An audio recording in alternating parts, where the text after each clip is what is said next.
అవటమే మీ లక్ష్యమా? MBBS సీట్ల guidance కోసం తప్పక విచ్చేయండి మెగా ఎడ్యుకేషన్ మేళా. ఇక వాడోడు వీడోడు కాయగూరలు ముచ్చట్లు చెప్పిన ఉంటారు కొంతమంది. అసలు టీఆర్ఎస్ పార్టీ ఉండదట అంటాడు, విలీనం అయిపోతుందట, అయిపోయిందట, మాట ముచ్చట అయిపోయిందట. ఇప్పుడు కవిత గారు జైల్లో ఉన్నది. నేను అన్నాను, పార్టీ వర్కింగ్ ప్రెసిడెంట్ను, మీదికెళ్ళి కవిత అన్నాను. మరి నేను పోయి ఢిల్లీలో లాయర్లను కలవద్దా, బెయిల్ ముచ్చట మాట్లాడద్దా, అవసరమైతే 4 రోజులు ఉండి ఏమవుతుందో విచారించొద్దా, అమ్మాయిని కలిసి ధైర్యం చెప్పొద్దా?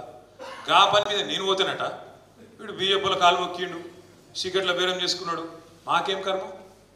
నిజంగా సీక్రెట్ల బేరాలు చేసుకుంటే ఇలాంటి కరెక్ట్గా 150 రోజులు కవిత జైలు ఉండి, కరెక్ట్గా మార్చి 15 నాడు అరెస్ట్ చేశారు. ఇలా 150 రోజులు.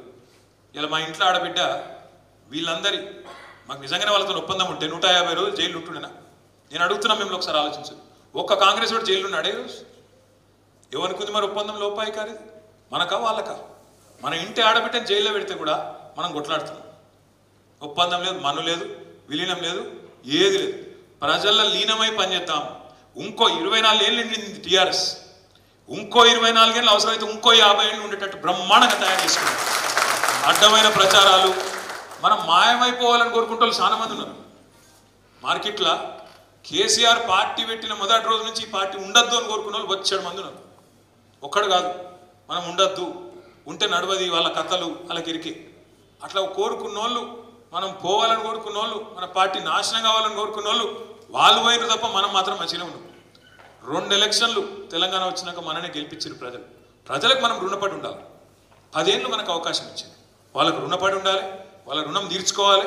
రుణం తీర్చుకోవాలంటే తప్పకుండా ప్రతిపక్షంలో ఉన్న వాళ్ళకి సేవ చేస్తూనే ఉండాలి, ప్రజల తరఫున కొట్లాడుతూనే ఉండాలి.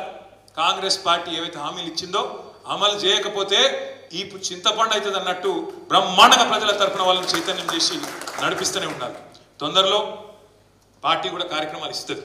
మనం ఆగినాం ఇన్ని రోజులు, ఎందుకంటే ఎగిరిత పడద్దు, తొందర పడద్దు, బాగుండదు అని ఆగినాం. కానీ నాకు తెలిసి రాబోయే కొద్ది రోజుల్లోనే మన పార్టీ పెద్దలు, మన అధ్యక్షులు కేసీఆర్ గారు కూడా నియోజకవర్గాల వారీగా అందరికి టైం ఇస్తా అని చెప్పింది. రాజన్న ఒక మాట అన్నాడు, మా గన్పూర్ వాళ్ళని కలవాలని. ఫస్ట్ మీ గన్పూర్ వాళ్ళని తీసుకుపోతా, ఆ మాట నేను ఇస్తున్నా. మొదలు మీతోనే మొదలు పెడదాం. ఎందుకంటే ఉప ఎన్నిక వచ్చేది ఉన్నది, తప్పకుండా ఆడ మనం యుద్ధానికి సన్నద్ధం కావాల్సిన అవసరం ఉన్నది.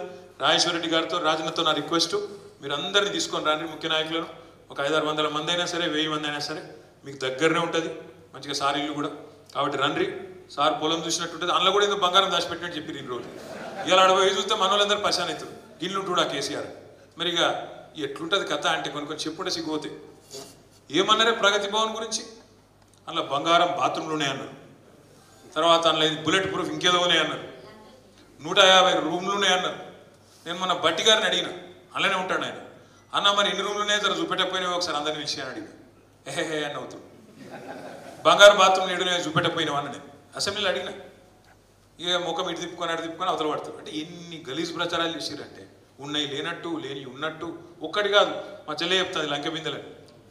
ఎంత ఎట్లా తయారంటే, ఇదే రేవంత్ రెడ్డి, ఎవడో కాదు, ఇదే రేవంత్ రెడ్డి మన పాత సెక్రటేరియట్ కులగొట్టి మంచిది కడదామనుకొని ఒకటి తెలంగాణ వచ్చింది, తెలంగాణకి ఇలా షాన్ లెక్క కట్టాలి ఒకటి. కేసీఆర్ గారు ఒక మంచి ఆలోచనతో, ఎందుకంటే గవర్నమెంట్ లెవెల్ పర్మనెంట్ కాదు, ఎవరో ఒకసారి ఒక అవకాశం ప్రజలిస్తే వాళ్ళు దయదలిస్తే మనం ఉంటాం, తెల్లారు ఇంకోళ్ళని ఆశీర్వదిస్తే వాళ్ళు వస్తారు.